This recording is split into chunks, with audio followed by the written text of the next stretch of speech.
네, 더불어민주당이 신종 코로나 바이러스 사태를 수습하기 위해서 선거대책위원회 출범을 연기했습니다. 자유한국당은 공천관리위원회에 전권을 주겠다던 황교안 대표가 상황에 따라서 최고위가 제재할 수 있다고 말해서 논란이 불거지고 있습니다.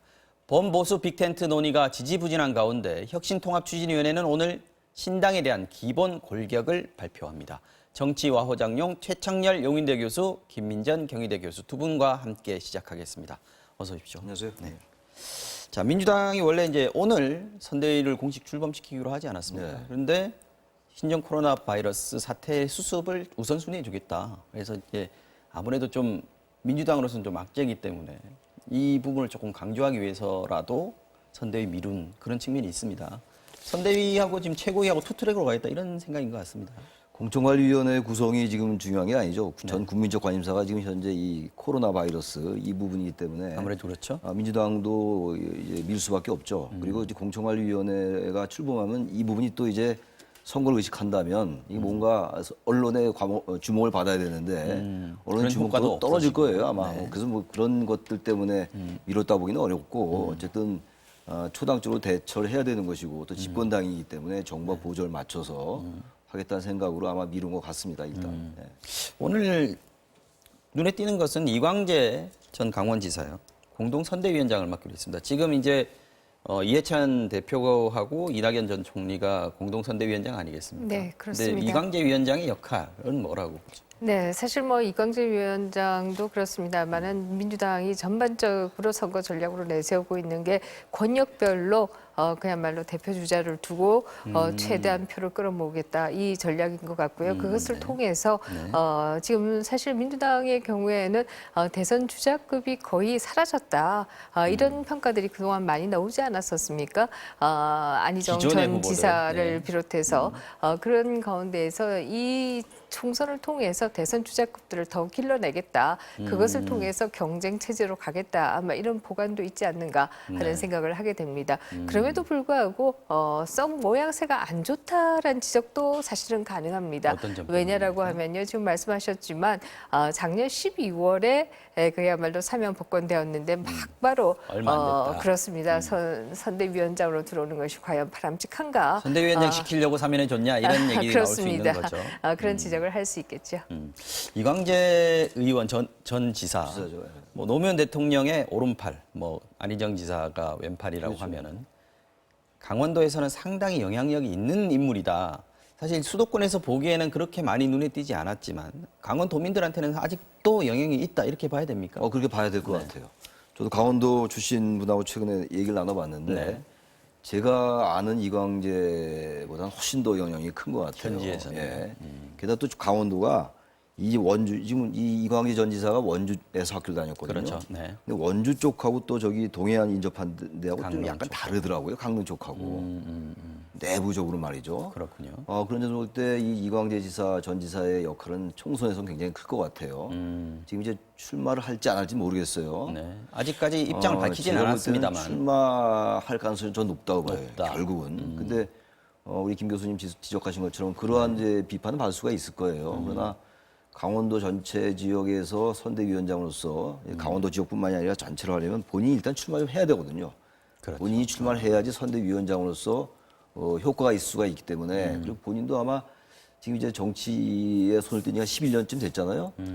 그때 강원도지사 그만두고 지금쯤이 아마 자기가 향후 정치적 입지를 넓힐 타임이다라는 생각을 할 가능성이 높아요. 그래서 이번에 출마할 것 같긴 한데 뭐 그 예측이 중요한 건 아니고 아무튼 중요한 거는 이광재라는 인물이 총선 이후에도 어떠한 여권에서 입지를 차지할 것인가 이건 이번 선거와 관련해서 굉장히 주목해서 볼 부분인 것 같아요. 사실 강원 지역이 워낙 그 보수 강세 지역이어서 뭐 도지사 같은 경우만 모두 이광재 전 지사가 나오기 전에는 계속해서 보수 정당에서 해오지 않았습니까? 이광재 전 의원 전 지사가 만약에 출마를 하게 된다면 강원도에서 불 수 있는 바람 이런 것들도 좀 민주당 지도부에서는 노려볼 수 있을 것 같아요. 네, 그렇습니다. 사실 지금 말씀하신 것 같이 한국 선거는 기본적으로 동부벨트와 서부벨트로 나뉘는 경향들이 많이 있고요. 표심에 있어서 강원도의 경우에는 대표적인 보수 지역으로서 그동안 자유한국당의 전신을 계속해서 지지해온 경향이 있었습니다.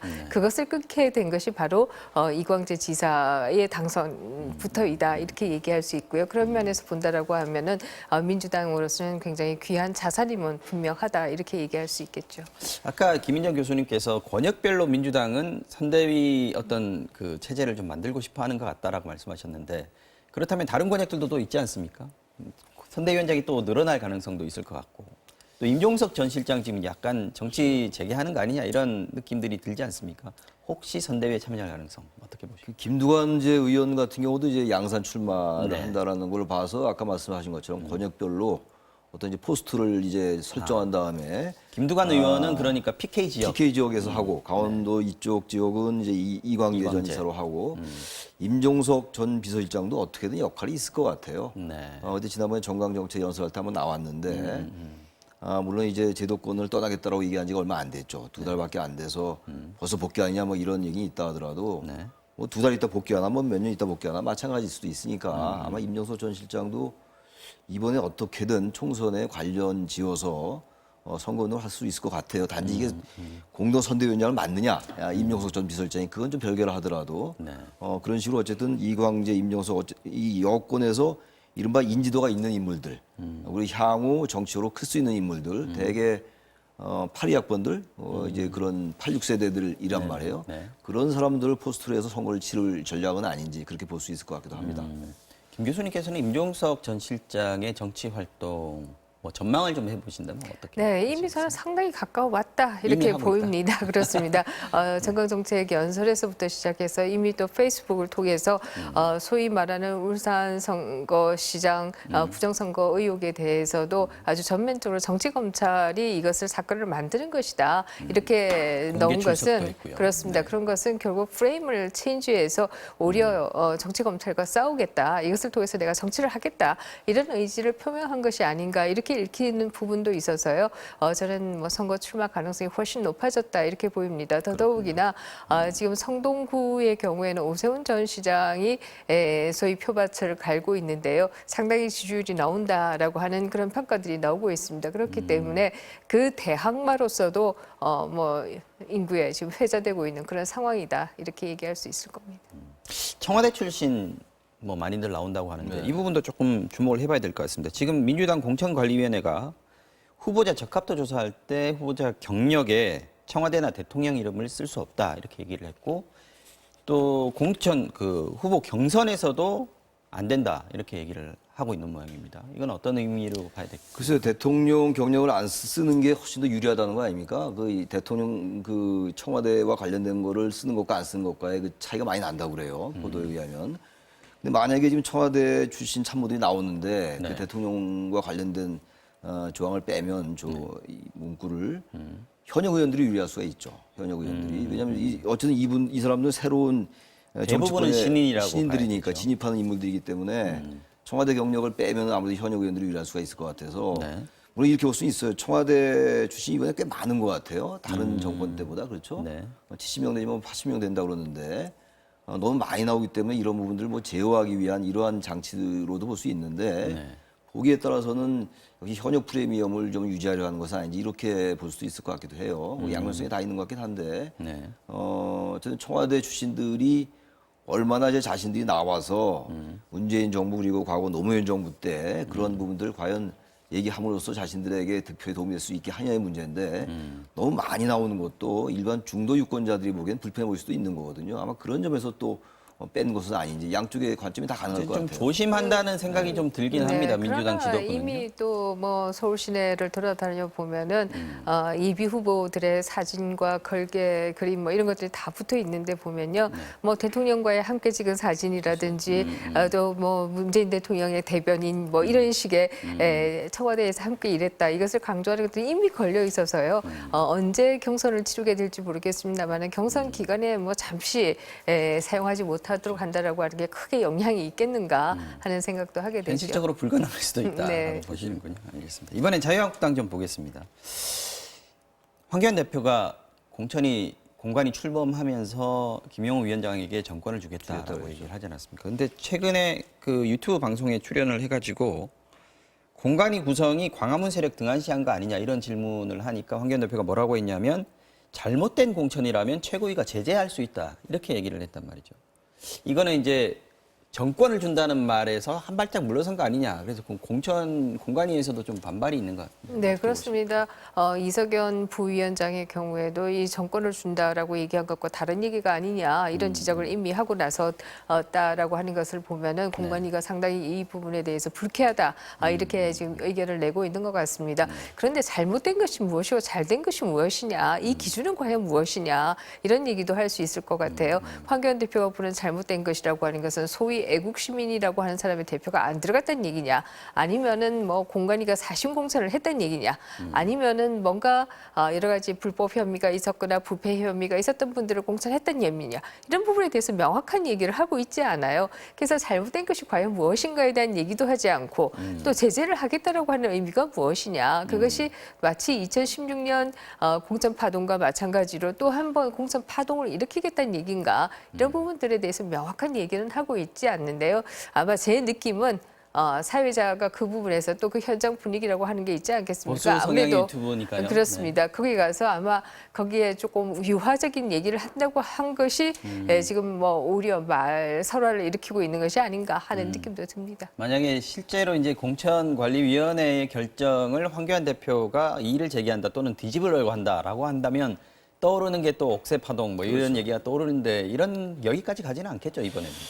글쎄 거기까지 가면 좀 지는 거죠. 네. 지난번에 워낙 컸으니까 우리가 그때는요. 봤으니까. 네. 근데 잘못된 공천이라는 게 이른바 그 태극기 세력, 네. 이제 애국 시민 말씀하셨는데 같은 맥락입니다. 그렇죠. 우리 공화당, 특정 종교인, 제가 누구라고 거명은 안 하겠는데 네. 이런 부분들이 중도층이 보기엔 대단히 불편해 보일 수 있어요. 네. 그 박근혜 전 대통령 탄핵에 관련된 부분들인데 지금 공천관리위원회 위원장인 김용호 전 국회의장은 구닥다리 다 몰아내겠다는 거 아닙니까? 네. 그 구닥다리, 이른바 구닥다리. 근데 구닥다리라면 여러 의미가 있겠죠. 과거에 기득권에 찌들은 인물이 될 수도 있지만 네. 지나치게 지금 이 한국당이 태극기 세력이 많이 이렇게 좀 인발부돼 가지고 지난 패스트트랙 정부 때부터 많이 같이 해왔어요. 근데 저는 그게 대단히 한국당에게는 전략적으로 전 썩 좋은 전략은 아니라고 보거든요. 그러니까 이른바 수구 극우 세력이 들어가 있으면 중도 유권자가 들어올 공간이 없어지거든요. 근데 모든 걸 다 얻고 그럴 수는 없는 거거든요. 그러니까 김영호 위원장은 중도 확장에 방해가 되는 정도라면 공천 주지 않겠다는 입장인 그게 이제 것 바로 같고. 그 얘기인데 보다 구체적으로 들어가면 그 태극기 세력하고 맞붙을 수밖에 없어요. 우리 공화당도 그렇고 그런 점에서 이제 잘못된 공천이라고 얘기를 했는데 네. 글쎄요 그렇게 간다면 전 뭐 아주 그 전략 공천 아니 공천이라는 측면에서 볼 때 한국당이 승리할 가능성이 매우 낮아지는 건 아닌지 그렇게 생각합니다. 황교안 대표 본인은 어떻게 출마할까요? 지금 얘기를 들어보면 한국당에서 여러 지역을 지금 여론조사를 돌려보고 있다는 얘기들이 들리고 지금 뭐 영등포을, 양천갑, 강남을 뭐 꽤 여러 지역의 여권의 후보들이 그렇습니다. 우리 쪽으로 와서 한번 붙어보자 뭐 이런 식으로 일종의 뭐라 그럴까요? 좀 홍보? 선거 마케팅 뭐 그런 마케팅으로 볼 수 있는 정도까지 네, 나오고 그렇습니다. 있는데. 사실 선거는 뭐 여러 가지가 영향을 미치는데요. 그야말로 선거 환경이 어떻게 되느냐 이런 것도 중요한 요소입니다만은 선거는 또 다른 한편에 있어서는 기싸움이기도 합니다. 굿싸움이나 이런 것처럼 서로 얼마나 기가 있느냐 이것도 또 굉장히 중요한 요인이다 이렇게 얘기할 수 있는데요. 그런 면에서 본다라고 하면 황교안 대표가 상당히 기가 밀리고 있는 것이다 이렇게 얘기할 수 있을 것이고요. 그 부분은 그야말로 뭐 본인이 어디에서 그야말로 출마할 것인지 이런 것에 대해서 본인이 명확하게 얘기를 하고 있지 않는 것에서부터 비롯된 것이다 이렇게 볼 수 있을 것이고 이것을 또 뭐 후보자들의 경우에는 더불어민주당의 후보자들의 경우에는 여기가 험지다 여기서 내가 험지에서 당선된 바가 있으니 내가 경쟁력 있는 것이다 이런 홍보 마케팅으로 사용하고 있는데요. 어떻게 보면 황교안 대표가 이렇게 애매모호한 입장을 계속 보이고 있는 것이 결국 대선 후보 주자 지지율 지지율에서도 반영되는 것이 아닌가 하는 생각을 합니다. 소위 지금 공관위 위원장이 칼을 휘두르겠다라고 얘기하면서 소위 그 자유한국당의 텃밭인 대구 경북을 향해서 당 지지율보다 낮은 경우에 있어서는 컷오프하겠다 이런 얘기를 하자 대구 경북 의원들 가운데에는 그러면 황교안 대표는 당 지지율보다 높냐 뭐 이런 얘기조차도 나오고 있는 것도 그와 연관되어 있다 이렇게 볼 수 있을 겁니다. 그렇기 때문에 지도자는 사실 내가 당선되느냐 안 되느냐 뭐 이런 것이 중요한 것이 아니라 얼마나 기세 있게 나가느냐 이것이 중요한데 그 부분이 지금 황교안 대표에게는 부족하다 이렇게 얘기할 수 있겠죠. 사실 황교안 대표 어디 출마할 것인가 이 얘기를 한 지가 꽤 오래됐습니까? 오래됐죠. 오래되지 않았습니까? 저희가. 그렇다면 너무 질질 끄는 거 아니냐는 생각도 좀 들고 그러니까 얘기를 좀 놓친 거 아닌가 싶은 좀 생각도 좋게 말, 들고요. 제 목소리 좀 가려서 죄송합니다. 좋게 봐도 좌고우면이 너무 심해지면 네. 정치인으로서 신뢰가 떨어져요. 그러니까 종로의 출마 여부가 꽤 오래됐는데 네. 지금 여전히 계속 이제 종로에 출마할 거냐 아니면 다른 험지냐 아니면 비례대표 후순위냐 이런 얘기가 계속 나오고 있잖아요. 네. 그러니까 처음엔 그런 얘기가 나와도 되는데 이게 일정 기간 더 지나면은 당 대표로서 그리고 당 전체를 관리한 사람으로서 전체 분위기에 전 부정적 영향을 끼칠 수가 있어요. 전 그래서 종로에 출마를 선언하고 네. 노무현 전 대통령 같은 경우도 종로에 한번 출마했다 낙선한 적이 있지 않습니까? 누가 낙선한다는 얘기를 할 수 없죠. 그건 뭐 해봐야지 알아요. 그 종로라는 지역이 대단히 보수적인 지역도 있고 좀 진보적인 지역도 있어요. 출마 자체가 갖는 의미도 클 수 그럼요, 있으니까. 크죠. 그래서 너무 그렇게 뭐 여러 가지 심사숙고하는 건 좋은데 그게 과도하게 이것저것 눈치를 보는 쪽으로 간다면 소탐대시할 수 있다는 생각도 듭니다. 알겠습니다.